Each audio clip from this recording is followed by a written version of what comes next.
donating a life-changing gift to a total stranger. That's what's happening at Christ Hospital. An incredible story of chance. That's right. In an interview you'll only see here on WLWT, Danielle Dindak sat down with the donor and the recipient, who are reminding us to follow the signs. It's just an incredible story, and one that reminds you that there is still so much kindness in this world. It all started with a simple trip to the grocery store. Taylor O'Shaughnessy saw a sign, picked up her phone, and called that number. It led her here to Christ Hospital. Then this past week, she donated her kidney to a total stranger. Scott Kassir knows this walk inside DaVita Dialysis all too well. He's made it numerous times over the last year. But by the look on his face and his wife Tina's laughter, this time is different. Can you believe it's the last time? It's hard to believe, isn't it? It's been a long journey, starting 10 years ago when Scott got the news that I only had one kidney. A cascade of appointments and medications followed until last year when doctors told Scott his one kidney was failing. My GFR count went down to 15%, so I figured I might as well start dialysis. A 15 is borderline kidney failure, now needing 3 treatments a week, totaling 12 hours. His name also added to the transplant list. All the information we received from the hospital about starting this whole process was he needed an advocate. Tina by his side at treatments. Thank you for taking such good care of him. Then the call for help, yard signs and ads that Scott needs a kidney.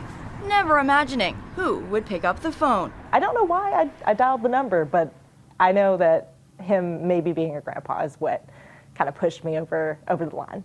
Meet Taylor O'Shaughnessy, a Cincinnati transplant from Central Kentucky, a total stranger, and Scott's match. I saw this sign just right out the doorway, right in my eyesight, and something clicked. Behind the scenes, she worked with Christ Hospital's transplant team.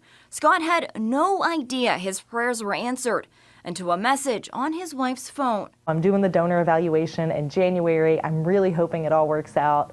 I just wanted to let you know, and I will keep you as posted and up to date as you want to be. But then when we got the message that, yes, a stranger is going to do this for us, it was kind of unbelievable. But if you ask Taylor, it wasn't just this sign. There was another one from above, from her grandpa. He was just a force of compassion and generosity and kindness.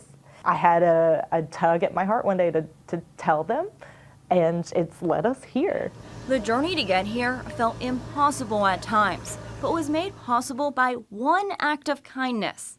The greatest gift, uniting 2 families and joining Scott and Taylor forever. A small price for me to pay for him to be able to get to do the things that he wants to do and enjoy his time with his grandkids. For a stranger to give an organ, that's so hard to believe. And it's just overwhelming.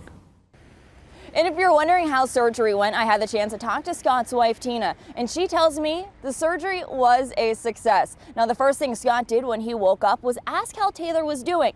Taylor is already at home recovering. At Christ Hospital, Danielle Dindak, WLWT News 5.